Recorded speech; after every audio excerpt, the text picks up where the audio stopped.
Vamos abrir a palavra de Deus no Evangelho segundo escreveu Lucas. Nós vamos fazer a leitura no capítulo 15, iremos ler do verso 11 até o verso de número 32. Evangelho segundo escreveu Lucas, capítulo 15, do verso 11 ao verso 32. Os irmãos me ouvem bem? Digam amém. Mas eu não estou me ouvindo não, viu? Se der para melhorar aqui. De pé, conforme você localizar o texto, vamos fazer essa leitura. Lucas capítulo 15, do verso 11 ao verso 32. Nós estamos na série de Romanos, mas hoje vamos ter uma pequena pausa. Assim nos diz as Escrituras Sagradas. Continuou: certo homem tinha 2 filhos. O mais moço deles disse ao pai: Pai, dá-me a parte dos bens que me cabe. E ele lhe repartiu os haveres. Passados não muitos dias, o filho mais moço, ajuntando tudo o que era seu, partiu para uma terra distante e lá dissipou todos os seus bens, vivendo dissolutamente. Depois de ter consumido tudo, sobreveio àquele país uma grande fome, e ele começou a passar necessidade. Então ele foi e se entregou a um dos cidadãos daquela terra, e este o mandou para os seus campos a guardar porcos. Ali desejava ele fartar-se das alfarrobas que os porcos comiam, mas ninguém lhe dava nada. Então, caindo em si, disse: Quantos trabalhadores de meu pai têm pão com fartura, e eu aqui morro de fome? Levantar-me-ei e irei ter com o meu pai, e lhe direi: Pai, pequei contra o céu e diante de ti. Já não sou digno de ser chamado teu filho. Trata-me como um dos teus trabalhadores. E levantando-se, foi para o seu pai. Vinha ele ainda longe, quando seu pai o avistou, e compadecido dele, correndo, o abraçou e o beijou. E o filho lhe disse: Pai, pequei contra o céu e diante de ti, já não sou digno de ser chamado seu filho. O pai, porém, disse aos seus servos: Trazei depressa a melhor roupa, vesti-o, ponde-lhe um anel no dedo e sandália nos pés. Trazei também e matai o novilho cevado, comamos e regozijemo-nos, porque este meu filho estava morto e reviveu, estava perdido e foi achado. E começaram a se regozijar. Ora, o filho mais velho estivera no campo, e quando voltava, ao aproximar-se da casa, ouviu a música e as danças. Chamou um dos criados e perguntou-lhe: O que está acontecendo? O que é aquilo? E ele informou: Veio teu irmão, e teu pai mandou matar o novilho cevado, porque o recuperou com saúde. Ele se indignou e não queria entrar. Saindo, porém, o pai procurava conciliá-lo. Mas ele respondeu ao seu pai: Há tantos anos que te sirvo, sem jamais transgredir uma ordem tua, e nunca me deste um cabrito sequer, para alegrar-me com os meus amigos. Vindo, porém, esses teus filhos, esse teu filho que desperdiçou os teus bens com meretrizes, tu mandastes matar para ele o novilho cevado. Então ele lhe respondeu, o pai: Meu filho, tu sempre estás comigo, tudo o que é meu é teu. Entretanto, era preciso que nos regozijássemos e nos alegrássemos, porque esse teu irmão estava morto e reviveu, estava perdido e foi achado. Que o Senhor nos abençoe com a sua gloriosa palavra. Curve sua fronte, feche seus olhos, vamos orar ao nosso Deus, vamos buscar a iluminação do Espírito Santo.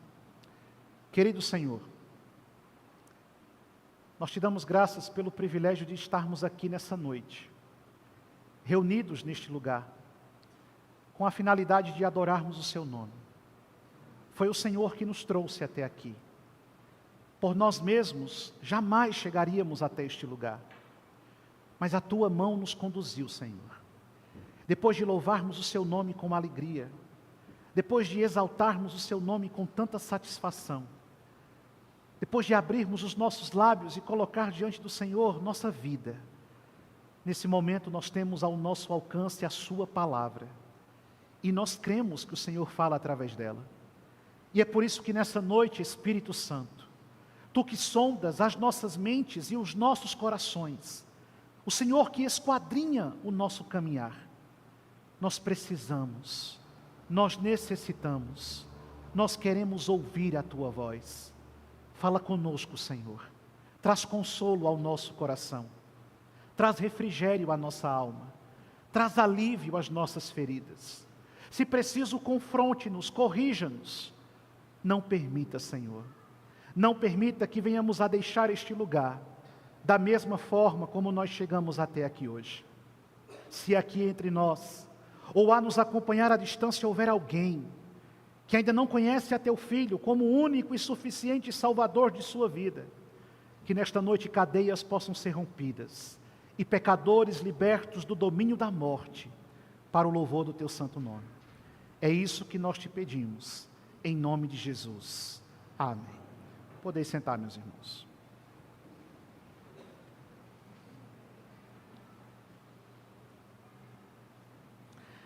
Longe ou perto, todos precisam voltar pela estrada do arrependimento. Estamos diante de uma das passagens mais emocionantes do Evangelho. Jesus se propôs a contar uma parábola, permeada por 3 fatos distintos, 3 histórias que se complementam e apontam para a mesma direção. Como quem pintava um quadro tridimensional, Cristo vai apresentando cada narrativa, convergendo a visão dos seus ouvintes na direção da demonstração dessas preciosas verdades, que era seu propósito externar diante do público que o cercava naquele momento. Se você visitar o contexto do capítulo 15, você irá perceber que logo no início do capítulo, o Evangelho nos diz que Cristo estava cercado por fariseus, e estes indignavam-se pela maneira como Jesus conduzia a sua vida, pela forma como ele aplicava a sua sabedoria, pelos métodos que ele usava para expor as verdades do reino e proclamar as maravilhosas obras que o Senhor trazia por meio de suas mãos. Os fariseus se indignavam porque Cristo recebia pecadores, assentava-se com pecadores, comia com pecadores, dava atenção aos pecadores e não fazia qualquer distinção, independente de serem homens, mulheres, ricos, pobres, doutores ou leigos. Para Cristo todos eram iguais, e a todos ele ofertava o seu amor e a sua graciosa misericórdia. Tal realidade despertava no coração dos homens inquietação. Seu ser religioso se descompunha por completo, tendo seu ego ferido diante de atitudes que eles julgavam inadequadas para alguém que se dizia representante de Deus.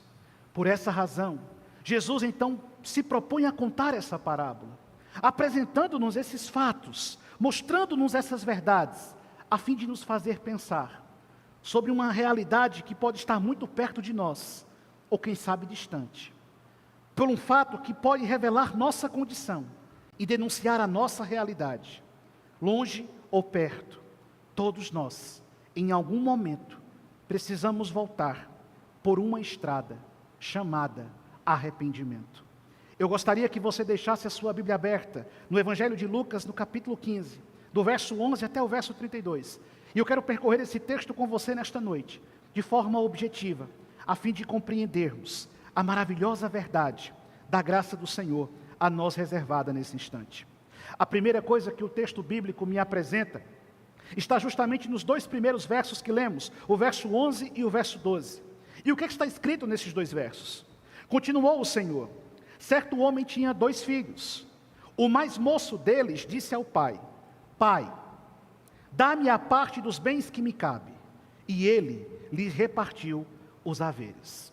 A primeira informação que Jesus quer apresentar aos seus ouvintes é a realidade de que a rebelião inerente ao coração do homem o leva a romper relacionamentos que são extremamente caros e preciosos. Cristo apresenta esse homem que tem 2 filhos e afirma que o seu filho mais moço, seu filho mais jovem, indo na contramão de toda a cultura estabelecida naqueles dias, se coloca diante de seu pai e de forma altiva exige dele que lhe fosse antecipado os seus bens, a sua herança, a sua riqueza, algo que o futuro lhe reservava, mas que ele, na sua intempestiva forma de vida, almejava para si naquele momento. Ele então chega para o pai e exige exatamente isso: eu quero a parte daquilo que é meu. Mas na verdade ele não possui ainda nada. A sua atitude confronta a figura do pai, ou a sua postura vai de encontro àquilo que está estabelecido pelo pai, e a sua realidade então demonstra que o seu coração revela uma verdade devastadora, uma ilusão perigosa, uma mentira perniciosa, que o seduziu e o que fez pensar que longe do pai ele poderia viver, e longe do pai ele poderia caminhar, e longe do pai ele viveria sua vida sem qualquer restrição, sem qualquer impedimento, sem qualquer regra que lhe considerasse absurda, porque ele teria de fato liberdade. E é por isso que ele pede o que acha ser seu. Na verdade, o texto então nos mostra que aquele filho, ele demonstra profundo desprezo pela companhia do pai. Seu interesse é unicamente por aquilo que o pai podia fazer, por aquilo que o pai podia lhe dar, por aquilo que o pai era capaz de lhe oferecer em algum momento de sua vida. Mesmo sentindo profunda angústia e certamente um sentimento de grande decepção, este pai não hesita, este pai não questiona, esse pai não se opõe, ele simplesmente pega o que aquele filho quer e entrega a ele. Nós vimos na carta aos Romanos que Deus muitas vezes permite que nós sigamos pelos nossos próprios caminhos, e permite que muitas vezes percorramos a nossa própria rota, distante dos propósitos que Ele havia estabelecido, porque Ele deseja que nós vivamos e experimentemos as consequências de nossos próprios pecados. Este filho, então, arroga para si o direito de colocar as mãos naquilo que ainda não lhe pertencia. O pai então atende, o pai então faz a sua vontade. Olha o que acontece do verso 13 até o verso 16. Passados não muitos dias, o filho mais moço, ajuntando tudo que era seu, partiu para uma terra distante, e lá dissipou todos os seus bens, vivendo dissolutamente. Depois de ter consumido tudo, sobreveio àquele país uma grande fome, e ele começou a passar necessidade. Então ele foi e se agregou a um dos cidadãos daquela terra, e este o mandou para os seus campos a guardar porcos. Ali desejava ele fartar-se das alfarrobas que os porcos comiam, mas ninguém lhe dava nada. Depois de apresentar a postura insolente do filho, que exige o que não era seu, coloca as mãos em algo que ainda não lhe pertencia. O Evangelho então nos diz que ele pega toda a sua riqueza, todo o fruto daquilo que o pai lhe entregara, e resolve ir para longe. Procura um caminho distante, vai para uma terra extremamente longínqua, e aí as dificuldades começam a surgir, os problemas começam a acontecer, e então se revela a ilusão da falsa autonomia que o pecado prometeu para aquele rapaz. E agora um progressivo e terrível mal se abate sobre sua vida, e a sua existência começa a experimentar uma profunda destruição. Diz o texto que ele vai destruir tudo que conquistou do pai de uma forma dissoluta. Ou seja, ele passa a viver uma vida imoral. Ele consome tudo aquilo, vivendo naquele país, mas ele não contava que a vida é feita de imprevisibilidades. E o seu coração jovem ignorava o fato de que dias maus se abatem sobre a terra. Então o texto diz que uma fome, uma crise se estabeleceu sobre aquele país, e ele começou a passar necessidade. Já não tinha mais dinheiro. Os seus amigos que ele fez assim que chegou, abastado, rico, conhecido por ser generoso, nas mesas dos bares, nas mesas de restaurantes, gastando e esbanjando tudo o que tinha, esses amigos desapareceram. Não sobrou ninguém que pudesse lhe oferecer um pouco de compaixão. A fome se abatia sobre aquela terra, a crise se estabelecia naquele lugar, uma terrível fome assolava aqueles homens, e ele então percebe que não vai sobreviver. Busca um natural daquele lugar e pretende ter pelo menos uma fonte de renda. Qual é o emprego que lhe oferecem? Ele vai cuidar de porcos. Mas essa informação é importante. Jesus está dizendo que ele vai cuidar de porcos. Para um judeu, lidar com esse tipo de animal era uma humilhação indescritível. Para um judeu, lidar com esse tipo de bicho, considerado imundo pela lei de Moisés, era algo impensável. E este jovem agora está se submetendo a uma profunda humilhação, porque ele está longe da casa do pai. Ele está longe do olhar do seu pai. Ele está longe dos recursos que seu pai durante toda a sua vida lhe ofertou. Ele de forma dissoluta destruiu tudo que a vida lhe deu. E agora ele olha para aquelas alfarrobas, ele olha para aquela lavagem que os porcos estão comendo, e a sua fome é tão intensa que ele sente apetite e desejo de comer aquilo. Você percebe que Cristo está descrevendo uma situação avassaladora. Jesus não descreve uma queda abrupta. Ele não saiu de casa hoje e amanhã tudo começou a dar errado. Não! Jesus está descrevendo um processo contínuo, que vai se agravando com o passar dos dias. Um processo que também se mostra pedagógico. Porque primeiro ele se afastou do Pai. Então ele vai corroendo todas as dimensões de sua vida. E agora tudo que um dia ele teve, simplesmente ele já não tem mais, porque ele se distanciou da segurança do seu lar, da segurança da sua casa, da segurança dos braços fraternos que o Pai sempre teve à sua disposição. Jesus não está descrevendo uma queda brusca. Jesus está falando de um processo contínuo. O pecado não mata você num piscar de olhos. O pecado mata você aos poucos. O pecado não destrói a sua vida numa fração de segundos. O pecado envenena seu coração. O pecado desidrata a sua fé. O pecado lhe faz questionar aquilo que você nunca questionaria em outras circunstâncias. O pecado lhe ludibria e promete a você uma vida livre, repleta de alegrias e de satisfações, mas o que ele entrega a você é sofrimento, escassez e miséria. O pecado promete a você o paraíso na terra, mas a única coisa que ele entrega a você é o inferno entre os homens. O pecado promete a você dias auspiciosos e felizes, mas a única coisa que o pecado entrega a você é morte e destruição. Num processo contínuo, gradativo. E Jesus então vai descrevendo isso. Primeiro, ele experimenta uma degradação espiritual. Ele está distante do Pai. O Evangelho diz, partiu para uma terra distante. Qual o princípio aqui? Toda desobediência começa quando o coração se afasta de Deus, ainda que o corpo esteja perto. O coração daquele jovem estava longe do Pai há muito tempo. Ele experimenta uma degradação moral. O texto diz que ele vive uma vida dissoluta, dissipou todos os seus bens. Qual é o princípio? Quando a comunhão é quebrada, os valores logo se corrompem. Quando a comunhão com o Pai é rompida, os valores pétreos se desidratam, desaparecem, e a corrupção se instala dentro do nosso coração. Ele experimenta uma degradação material, ele perde todos os recursos, consumiu tudo. Qual é o princípio?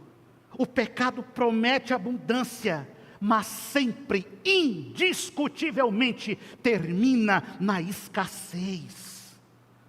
O esgotamento de tudo. Ele que em um momento tinha tudo o que precisava, agora se quiser matar a fome, precisa comer lavagem de porcos. Você percebe o que Jesus está descrevendo? Ele experimenta uma degradação social, isolado e dependente. Começou a passar necessidade.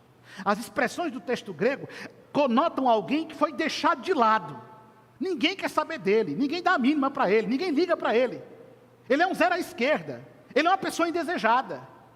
As pessoas olham para ele, não querem ficar perto dele, ele fica sozinho, abandonado. Ninguém se preocupa com a sua angústia, ninguém dá a mínima para o seu sofrimento. Ninguém se importa se ele tem o que comer ou não tem, se ele está passando fome, frio, calor, sede. Isso não é problema das pessoas, ninguém dá a mínima para ele, porque a única pessoa que sempre olhou para ele, ele deu as costas para ela, era o seu Pai. Você entende? Você compreende o que Jesus está dizendo aqui? Por fim, ele experimenta uma degradação existencial. Sim, ele agora experimenta a fome, a solidão, a indiferença. Ele olha para as lavagens e ele deseja comê-las, porque ninguém lhe dá nada. O que o pecado faz com as pessoas? As desumaniza, rouba a dignidade delas. Elas perdem a identidade. elas vivem sem esperança. Este jovem que um dia tinha tudo na casa do pai, esse jovem que foi criado com toda a regalia que o pai podia lhe oferecer, esse jovem que experimentou nos primeiros passos de sua vida o conforto que o seu lar lhe oferecia, ele agora se vê afastado do pai, ele agora vê os seus valores corrompidos, ele agora vê os seus recursos consumidos, ele agora se vê isolado socialmente, ele agora está humilhado e sem identidade, e a sua própria existência tornou-se obsoleta e sem sentido. E quem sabe o seu coração está assim nessa noite. E quem sabe seja essa a sua condição nessa noite. Você achou que era apenas um desvio. Você confiou numa promessa. Você acreditou num engodo. Você perseguiu um ideal fantasioso. E quando caiu em si, você percebeu que o pecado lhe aleijou. O pecado roubou tudo que você tinha. O pecado esmagou a sua vida por completo. E agora você se percebe corrompido, destruído, abandonado, esquecido, desprezado, sem razão para viver. Sua alma se angustia, seu coração se comprime, o seu ser parece convulsionar dentro de você. Você olha nas quatro direções e não percebe ninguém que possa lhe estender a mão da misericórdia. Talvez você se sinta como esse filho que um dia teve tudo e hoje não tem nada. Absolutamente nada. Mas então o que acontece? O que pode acontecer? Olha o que acontece no verso 17 até o 19. Então, olha a condicional. Então, caindo em si, ele disse: quantos trabalhadores de meu pai têm pão com fartura, e eu aqui morro de fome. Levantar-me-ei, e irei ter com o meu pai, e eu lhe direi: Pai, eu pequei contra o céu e diante de ti. Já não sou digno de ser chamado teu filho. Trata-me como um dos teus trabalhadores.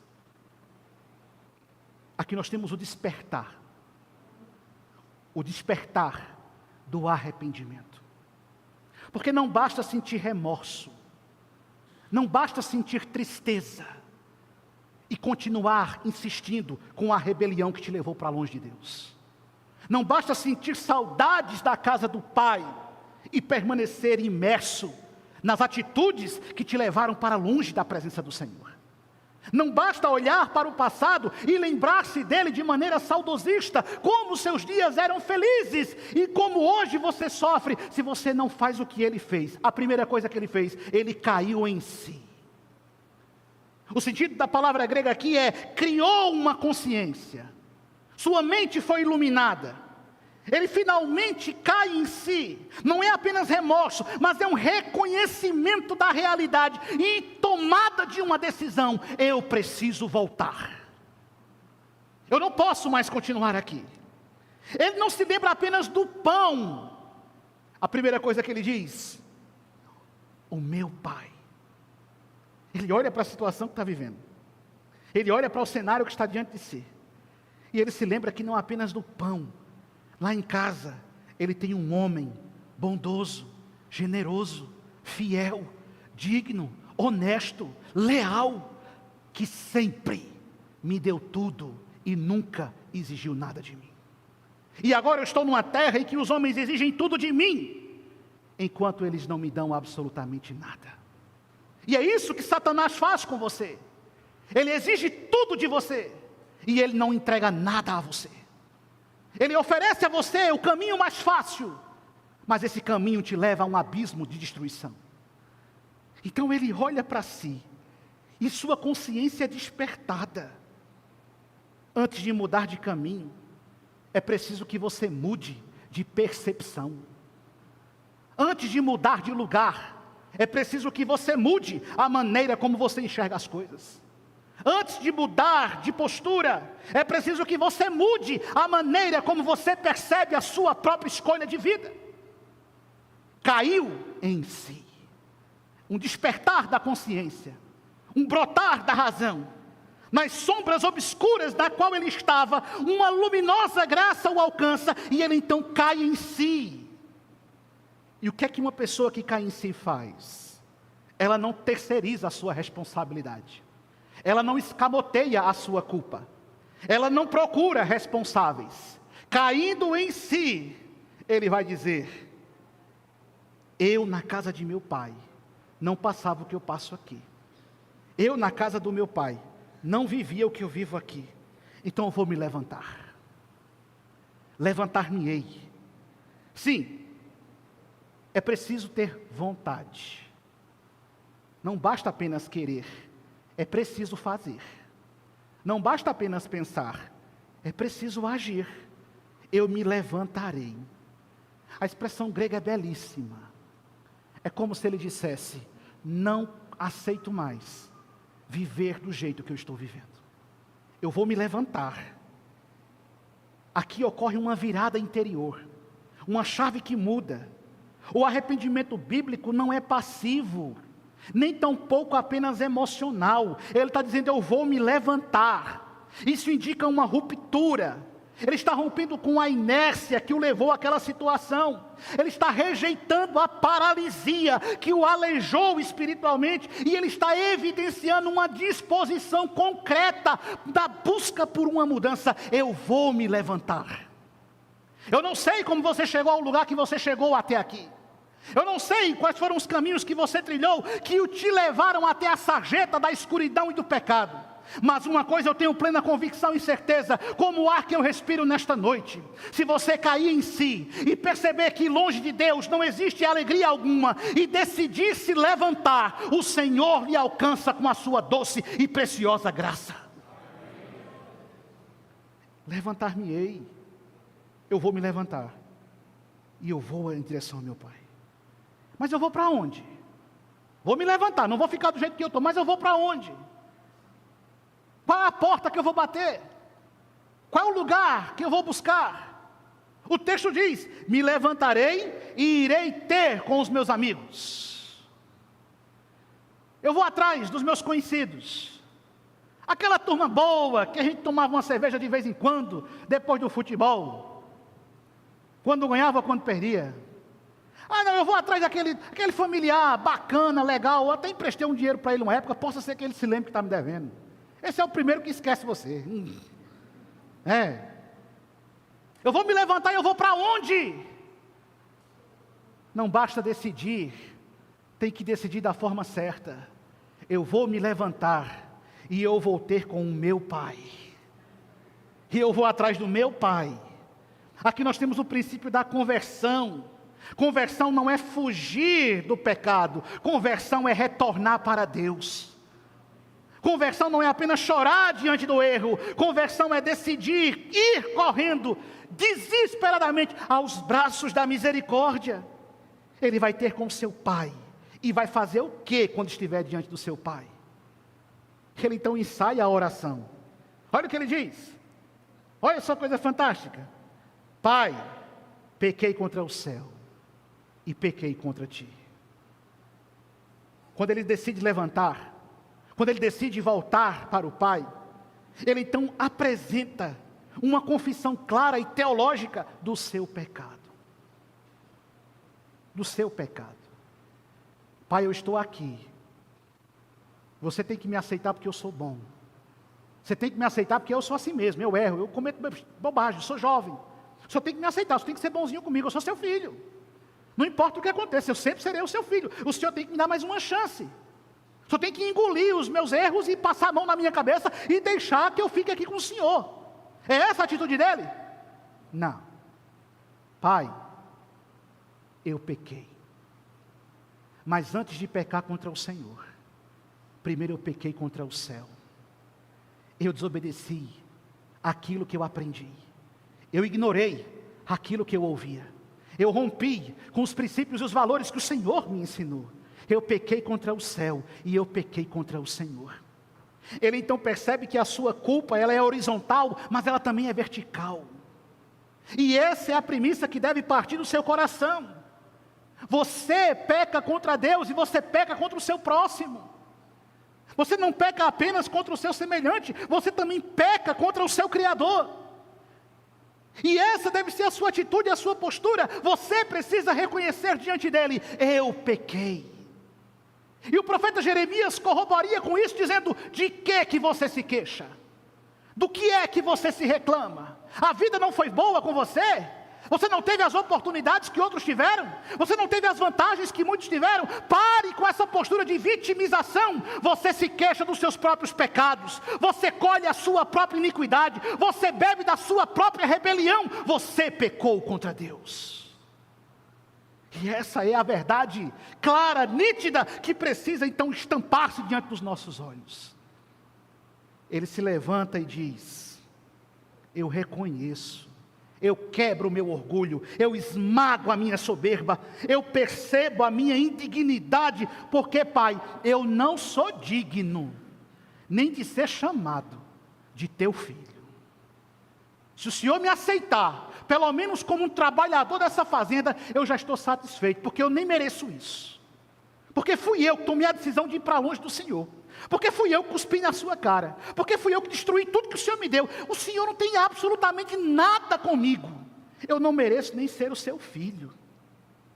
E tudo isso é apenas um ensaio de alguém que está conversando com a própria consciência, de alguém que está falando consigo mesmo, reconhecendo sua culpa, percebendo a sua falha, entendendo sua transgressão e planejando como fará para o encontro que talvez fosse o mais difícil de toda a sua vida. Voltar para o lugar de onde ele caiu. Aí Jesus disse àquela igreja: lembra-te de onde tu caístes e volta para o teu primeiro amor, volta para lá onde você caiu. Então ele se levanta, ele vai e ele está disposto a pagar o preço que for preciso para redimir a sua culpa. O arrependimento genuíno, meus irmãos, se expressa na disposição de obedecer, custe o que custar. Eu obedeço até aqui, então não é arrependimento. Eu faço dessa forma, não é arrependimento. Então ele vai ao encontro do Pai. Você consegue imaginar essa cena junto comigo? Ele se levanta, ele toma uma decisão, ele não quer mais viver aquela vida, ele volta para casa, e vai caminhando, não sabemos a distância, desconhecemos o percurso, talvez tenha sido uma longa viagem, de meses, talvez um curto espaço de tempo, de hora ou de dias, o fato é que ele vai, e certamente cada um desses passos foi penoso, e talvez a cada passada que ele dava em direção à sua casa, chumbos de terríveis angústias caíssem sobre os seus ombros. Mas ele está desesperado, ele está resolvido, ele é resoluto, ele vai ao encontro do Pai. Aí diz o verso 20 e 21. E levantando-se foi para o seu pai. Vinha ele ainda longe, quando seu pai o avistou. E compadecido dele, fez o quê? Fez o quê? Correndo o abraçou e o beijou. E o filho disse: Pai, pequei contra o céu e diante de ti, já não sou digno de ser chamado teu filho. Pai, para! Ele não quer ouvir mais nada. O texto está dizendo que quando o filho aponta no horizonte, o pai já está sentado na porta da casa olhando, o reconhece, e o coração do pai se enche de compaixão. Misericórdia invade o seu ser, e ele faz o que é escandaloso para a cultura de um judeu. Ele sai correndo. Que negócio estranho, né? Pode nem correr. Os corredores de hoje estão tudo ferrados. Um judeu de respeito não saía correndo. Está vendo que você não tem vergonha na cara? Ele levanta a túnica, porque o povo vestia aquelas batas, levantava e saía correndo. Imagina que cena. Ele vê o filho, ele levanta e sai correndo. O coração dele está cheio de compaixão. E quando ele chega, ele abraça o filho, ele beija o filho, e o filho começa a proferir as palavras que estavam engasgadas na sua garganta, e que ele veio ensaiando o caminho inteiro. Mas o pai simplesmente não quer ouvir mais nada. Enquanto ele está falando, o pai está beijando, abraçando, apertando, o puxando para perto do seu peito. O pai corre de forma escandalosa, sem se preocupar com a opinião de ninguém, sem dar a mínima para o julgamento de quem quer que seja, sem se importar com a cultura, com o protocolo. A graça é escandalosa. A graça salva quem o mundo rejeita. A graça liberta quem o mundo condena. A graça transforma quem a terra já abandonou há muito tempo. Ela é escandalosa, é loucura para o judeu, é escândalo para o gentil, é a maravilhosa graça que me alcançou e que te alcança nesta noite. Ele sai correndo, ele o abraça, ele o beija, ele o puxa para perto, ele não quer mais ouvir aquela história toda.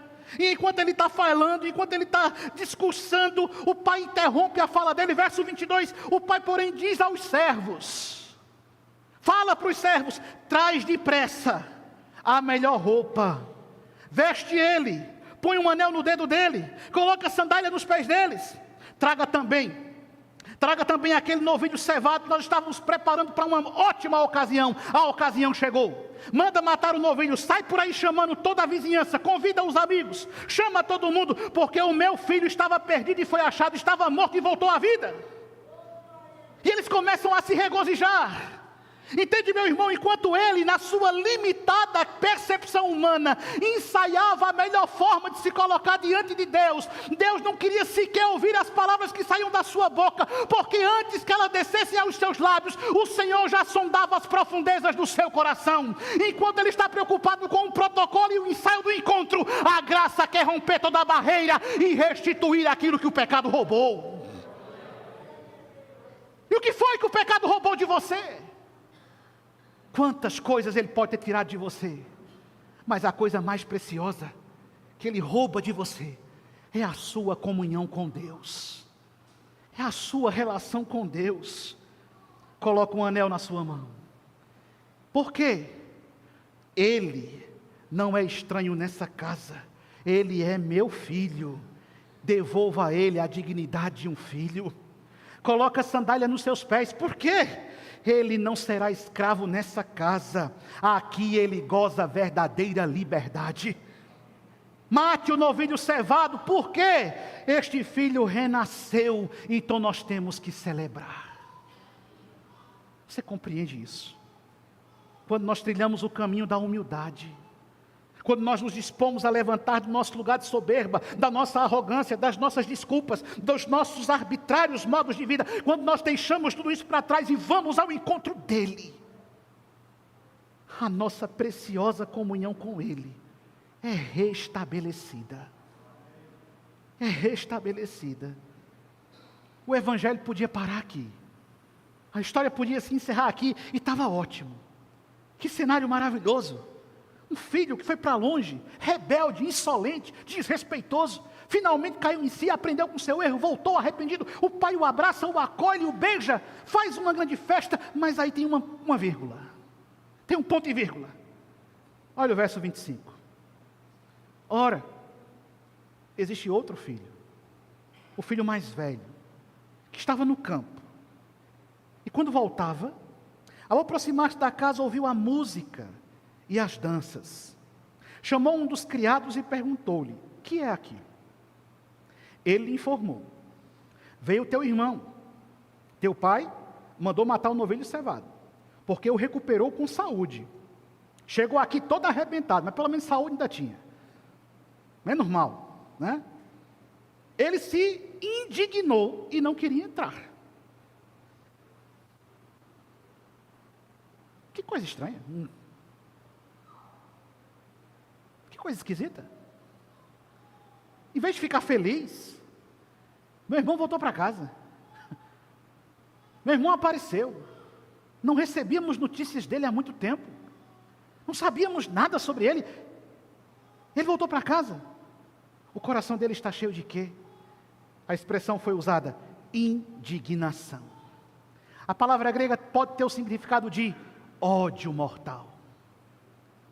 Ele fica cheio de ódio pelo irmão que volta. Como é complexa a natureza humana. Como é esquisito o coração do homem. Mas só que Jesus está falando para quem? Está falando para fariseus, para religiosos. Ele apresenta o filho rebelde que foi embora. E enquanto ele falava, o fariseu certamente vibrava: é isso mesmo. Gente infiel, gente impenitente, gente irresponsável, gente iníqua, vai tudo para o inferno. É isso mesmo. E voltou. E o fariseu já começa a ficar um tanto que assim, voltou, perdoou e tal. Mas de repente chega o mais velho, o mais experiente, aquele que tinha a primazia de tudo, e escuta as boas notícias, só que elas soam ao seu ouvido como bombas atômicas, implodindo completamente a sua satisfação. O que fica implícito é que o prazer deste filho era ter o irmão bem longe, e quanto mais longe melhor, porque eu nunca fui com a cara dele, porque eu nunca gostei dele, porque eu sempre me incomodei com a presença dele. E depois que ele fez o que fez, não tem jeito mais de eu querer sequer sentar na mesma mesa que ele senta. Ele levou os bens do meu pai. É isso que ele pensa? Não. Ele levou os bens que seriam meus. Não é o pai. Esse filho não dá a mínima para o pai. Mas, pastor, o argumento dele é muito diferente lá na frente. Porque o pai escuta o burburinho lá fora, porque o evangelho diz que ele, indignado, simplesmente não queria entrar. Eu não vou entrar. Eu não sento na mesma mesa que ele senta. Eu não como a mesma comida que ele come. Eu não respiro o mesmo ar que ele respira. Eu não frequento a mesma igreja que ele frequentar. Eu não falo com ele se eu encontrar ele na rua. Eu não quero ter com ele nenhum tipo de relacionamento. Quem é que está desviado aqui? Quem é que está desviado aqui? É os dois. Boa noite para você. É os dois. O que vai embora é desmantelado, e o que fica é hipócrita. Boa noite, que coisa maravilhosa. Jesus começa a afunilar o pensamento dele, começa a estreitar a abordagem dele. O pai, porém, sai para fora e tenta reconciliá-lo. O mesmo pai que sai correndo atrás do pródigo que foi embora, é o pai que vai ao encontro desse ranzinza que ficou dentro de casa. É o mesmo pai que procura ele, que aborda ele, que se chega até ele. Mas uma pergunta precisa ser feita: por que é que esse filho mais velho fica tão indignado? Porque o filho mais velho não consegue se alegrar, porque ele não ama o que o pai ama. Aqui está a grande chave da questão. Ele não ama o que o pai ama. Se você não é capaz de amar o que Deus ama, você não é filho de Deus, porque só ama quem é filho do Senhor, e nós o amamos, porque Ele nos amou primeiro, e Ele disse: amarás o Senhor teu Deus de todo o teu coração, e de toda a tua alma, e Ele complementou: amarás o teu próximo, como a ti mesmo. Aí Paulo vai arguir: como é que você pode dizer que ama a Deus, se você odeia o seu irmão? Como é que você pode amar alguém que você não vê, se você odeia quem você está vendo? Não faz sentido, não é razoável, não é contundente. Esse filho não consegue se alegrar, porque ele não ama as coisas que o pai dele ama. Ele vive na lógica da meritocracia, e é assim que os religiosos vivem. E qual é a perspectiva dessa meritocracia religiosa? Quem erra não merece festa. Apenas tristeza nasce desse tipo de comparação. Quando você começa a medir sua vida pela vida dos outros, quando você estabelece a sua justiça pela justiça alheia. É por isso que Paulo vai bradar aos nossos ouvidos: examine o homem a si mesmo. E é por isso que na carta aos Romanos ele diz: não adianta você pregar para o mundo se você não prega para o seu coração. Não adianta você querer retidão dos homens se você não trilha caminhos de justiça. E é por isso que Paulo vai dizer de forma explícita, clara: nós não podemos viver nessa dúbia realidade. Mas é isso que o filho mais velho está fazendo. Quem erra não merece festa. É a lógica. Sim. Ele não perdeu bens. Ele perdeu algo muito mais grave. ele perdeu a perspectiva de olhar como o Pai olha. E esse é o grande problema do religioso. Ele cumpre os dogmas da religião. Ele é rigoroso nos costumes da denominação. Ele é ascético na forma de viver. Mas ele não consegue olhar como o olhar da graça que o Pai olha. Ele não consegue demonstrar a misericórdia que o Pai demonstra. Ele não consegue amar longanimamente como Cristo ama. Ele não consegue ser como Cristo. Porque ele se distanciou de Cristo. Ele se vestiu da religiosidade. E quantas pessoas vivem assim? E quantas pessoas existem exatamente assim? O legalismo sempre mata a alegria. Quando a obediência não é regada pela graça, a única coisa que ela produz no coração é ressentimento. Não adianta você ser obediente se você vai se encher de ressentimento. Vamos transportar isso para uma prática. Alô, bom dia, fulano. Oi, pastor. 7 da manhã. Rapaz, eu precisava que você fosse lá na igreja. Já que você mora mais perto, você tem a chave, tem como você ir lá abrir a igreja, porque vai chegar uma encomenda lá. Dá certo para você? Você pode ir? Dá, pastor, eu vou sim, com certeza, com o maior prazer. Não está incomodando não, de jeito nenhum, pastor, é uma satisfação. Ah, valeu, beleza, até mais tarde, até, ele ligou. Isso é uma perturbação. Uma hora dessa, o cara vai fazer eu sair de casa para ir abrir a igreja, para receber um negócio. O que é que eu tinha a ver? Cadê a zeladora? Cadê os diáconos? Cadê os presbíteros? Obedeceu, não obedeceu? Mas gerou no coração dele alegria? Gerou no coração dele só o quê? Ressentimento. Não adianta você obedecer, se isso não vai produzir em você um sorriso de alegria. E é isso que o religioso não entende. Ele obedece, mas na proporção que ele obedece, ele se envenena. Ele se intoxica. Porque ele não percebe as coisas como o Pai percebe. E isso fica presente no argumento dele. Olha o verso 29. Mas ele respondeu ao pai. Olha a conversa. Essa conversa aqui eu escuto demais. Há tantos anos que eu te sirvo, transportando para hoje. Eu sou crente há tantas décadas. Testeja. Tem crente que anda com o currículo lá, gospel dele. Né? Há tantos anos que eu te sirvo, sem jamais, olha que arrogância, nunca eu transgredi uma ordem sua, nunca teve o dia que o Senhor me pedisse alguma coisa e eu não fizesse. E nunca, olha o ressentimento, olha o coração rasgando, e nunca tu me deste um cabrito sequer. Ele está indignado, porque o mais novo ganhou um boi gordo e cevado para comer no churrasco, e ele só vai comer batata com cabrito. É o que sobrou para ele. Nunca o Senhor me deu um cabrito para eu me alegrar com os meus amigos, para eu fazer uma festa aqui em casa com os meus amigos, chamar a galera. Nunca um bode seco o Senhor me deu. E para este infeliz o Senhor dá um boi. Né? O Senhor dá um boi para ele. Vindo, porém, esse teu filho, olha a conversa. Esse teu filho aí, que desdiçou os teus bens com as meretrizes, tu manda matar o novilho cevado. Aí o pai escuta aquilo. Aí o pai ouve aquilo ali. Sabe? Se fosse eu dizer, tenha vergonha na sua cara. Caba safado.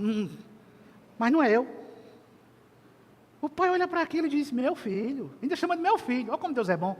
Meu amigo, Deus é muito bom. Deus aguenta eu e você, rapaz. Deus aguenta eu e você, Deus é bom demais. Meu filho, tu sempre estás comigo. Tudo que é meu, é o quê? É teu. Tu tem que me pedir o boi, meu filho. O boi estava aí. O boi sempre foi seu. Só que a sua religiosidade lhe cegou de perceber que tudo que existe aqui é para o seu desfrute, está ao seu alcance. E é isso que a religião faz com você. Impede você de perceber que toda a oferta maravilhosa da graça de Deus está ao seu alcance. Está à sua disposição. Tudo que eu tenho é teu, meu filho. Mas meu filho, verso 32, é preciso, é necessário que nós nos regozijemos que nós nos alegremos, porque não é o meu filho, teu irmão, esse teu irmão estava morto, mas voltou a viver, estava perdido e ele foi achado. Você percebe a construção dos verbos? Você então compreende a estrutura do pensamento? No texto original era como se ele dissesse: ele estava morto e não podia viver sozinho, mas algo lhe deu vida. Ele estava perdido e jamais acertaria o caminho, mas algo o conduziu de volta. Não fostes vós que escolhestes a mim, mas eu escolhi a vós outros. Você estava morto nos seus delitos e pecados, mas eu soberanamente soprei o espírito de vida e fiz o seu coração de pedra se transformar num coração de carne. Meu filho, a gente tinha que se alegrar, porque hoje houve uma coisa fantástica nessa casa. Seu irmão voltou. Seu irmão está de volta. Ah, meus irmãos, quando nós nos tornamos religiosos, nós pensamos que somos dignos de algo por causa daquilo que nós fazemos. Mas não é mérito, é graça, é amor. Não é trabalho, é gratidão. Tudo dele é nosso. Tudo que ele tem nos pertence. Mas não é nisso que deve residir o nosso apego. Não é no novilho. Olha a natureza da discussão. Eu como um cabrito, ele come um boi. Só me chama para varrer a igreja e bota o outro para pregar. Só me chama para ser porteiro e o outro para dirigir o culto. Eu estou aqui há tantos anos e eu só levo pancada e eu só fico chalerando ele. É besta, é. Olha a natureza da discussão, olha o teor da mesquinharia. O que é que importa aqui? Não importa aqui se é um cabrito, se é um boi. Não importa aqui se essa casa é luxuosa, se essa família é rica. O que é que realmente importa aqui? É que outrora nós estávamos separados do Pai. E agora nós estamos na presença dEle, no colo dEle, sentindo o cheiro dEle. O perfume dEle nos envolve, os braços dEle nos aquecem. A segurança dEle nos torna benditos do Senhor. Então é isso aqui que importa. É a comunhão que eu tenho com Ele, porque Ele é tudo que existe de mais especial. Então, meus irmãos, amemos a presença dEle, amemos o afeto dEle, não vamos apenas amar as bênçãos dEle. Em um tempo que Deus foi reduzido a um ser que tem a única finalidade de fazer tudo o que eu quero. Em um tempo que Deus foi transformado em um indivíduo que só tem um propósito de sua existência: realizar todos os meus desejos. Senhor, ainda que Tu não me dê nada do que eu quero, se eu tiver a Tua presença, isso é melhor do que a minha própria vida. É isso. Nós temos que amá-lo pelo que Ele é, não pelo que Ele faz. A parábola vai terminar com uma festa em andamento, mas ela termina propondo uma reflexão muito séria. Quem era considerado perdido está do lado de dentro da casa celebrando o novo nascimento. Quem era considerado justo está do lado de fora, relutando em entrar, porque sua justiça própria foi ferida. Mas a parábola nos mostra Deus indo ao encontro, tanto do pecador rebelde que foi embora, quanto do religioso orgulhoso, que sempre esteve do lado de dentro da casa. Essa parábola está associada às outras duas que a antecedem. Por que o pastor ficou feliz ao encontrar a sua ovelha? A alegria do pastor não nasce do valor da ovelha, mas do relacionamento que ele tem com ela. A ovelha estava perdida, vulnerável, incapaz de voltar sozinha. Ao encontrá-la, o pastor não a repreende, não chama a sua atenção porque ela foi embora. Ele simplesmente a toma nos braços, a coloca sobre os ombros, a leva de volta e vai tratar suas feridas. Qual é a alegria que você tem que aprender aqui nessa noite? A alegria de Deus não está no castigo do perdido, mas em sua restauração. O céu se alegra quando a vida é resgatada da perdição, não quando alguém paga por ter se perdido. Deus não tem prazer na morte do ímpio, mas ele se alegra na transformação daquele que ele declara justo. A parábola falou-nos de uma mulher que foi ao encontro de uma dracma que havia se perdido. A dracma não estava em rebeldia como o filho pródigo, não estava perdida como a ovelha por um descuido. Ainda assim ela é extremamente valiosa, e provavelmente fazia parte de um adorno especial que ela tinha consigo. Havia um valor afetivo naquela dracma. Então qual é o valor que essa parábola que antecede o filho pródigo me ensina? O valor não diminui por estar perdido. É só uma dracma, mas ela é valiosa. Pode ser apenas uma vida, mas essa vida é valiosa. Pode ser apenas uma alma, mas essa alma custou caro. Pode ser apenas um indivíduo, mas esse indivíduo é precioso para Deus. E nós temos que buscá-lo. E nós temos que nos alegrar. Por que o pai se alegra com o retorno do filho mais novo? Porque, meus irmãos, não é apenas algo que se perdeu, mas era alguém que tinha perdido a sua própria vida espiritualmente. O retorno do filho é vida, reconciliação e restauração. E qual é a grande lição? A alegria do pai é relacional. Ela não é apenas moral. O pai não celebra o passado do filho. Ele celebra o fato desse filho ter voltado para casa. E é por isso que o filho mais velho não entendeu. Ele não ama as coisas que o pai ama. O céu celebra, não um currículo. Não é o seu currículo que toca o coração de Deus. O que é que festeja o céu? Na mesma parábola, no verso 10, no capítulo 15. A alegria diante dos anjos de Deus, por um pecador que se arrepende. O que é que desperta uma grande festa no céu? É quando, caído em si, você entende que pecou contra Deus, e você vai ao encontro dele, e rendido aos pés dele, você reconhece a sua culpa, você se dispõe à mudança, e você obedece, pagando o preço que tiver que ser pago. A parábola então termina com um filho que parecia estar perdido, restaurado, e um filho que parecia nunca ter se perdido, revelando que era o mais perdido de todos que haviam naquela casa. Ele afastou-se quando caminhou na direção do mundo, caiu de si e voltou e encontrou perdão. O outro permaneceu perto quando esteve presente na casa, mas deixou o coração distante.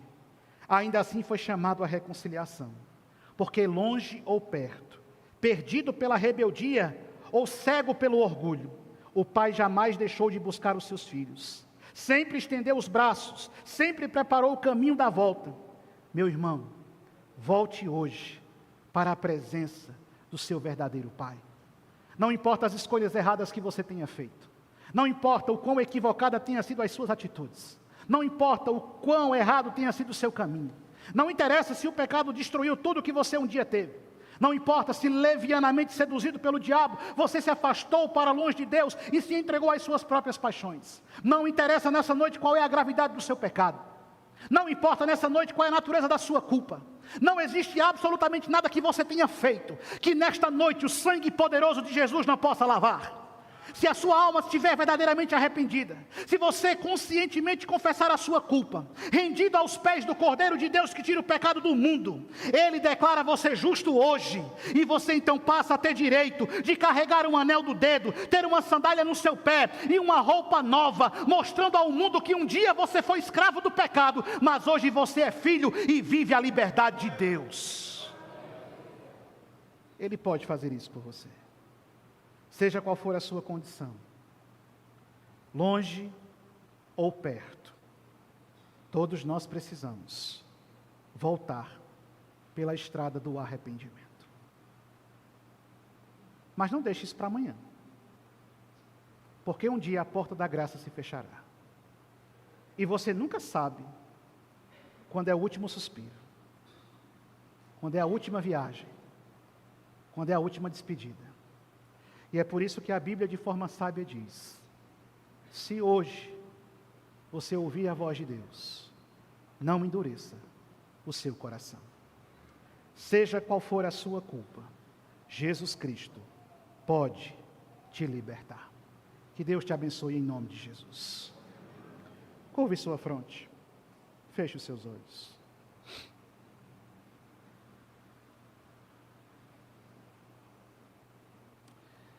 Senhor,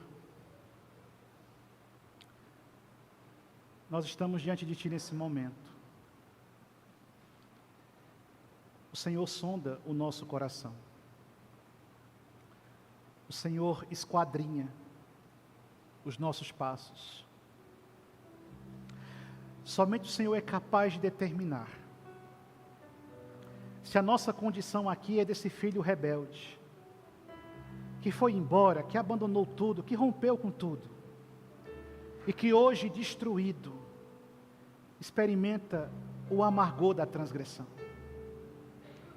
Talvez sejamos esse filho orgulhoso, vaidoso, cheio de si mesmo, que acredita na justiça própria, que não entende que também precisa de arrependimento.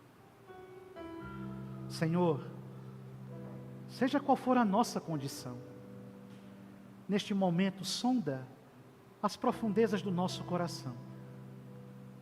Derrama Teu Espírito sobre nós. Derrama Teu bálsamo. Senhor, lava-nos no Teu sangue. Restaura nossas emoções. Restaura nossa consciência. Nos ensina o caminho do arrependimento. Destrói as muralhas do orgulho. Derruba as torres da soberba, Senhor. Pai, a vergonha, a timidez, faça com que elas desapareçam de diante de nós. E com o coração quebrantado, nos conduz à Tua presença. Toma-nos nos Teus braços nesta noite, Senhor, e dispensa a nós a Tua doce graça. É isso que nós te pedimos, Pai, no nome santo de Jesus, aquele que vive e reina para todos sempre. Amém.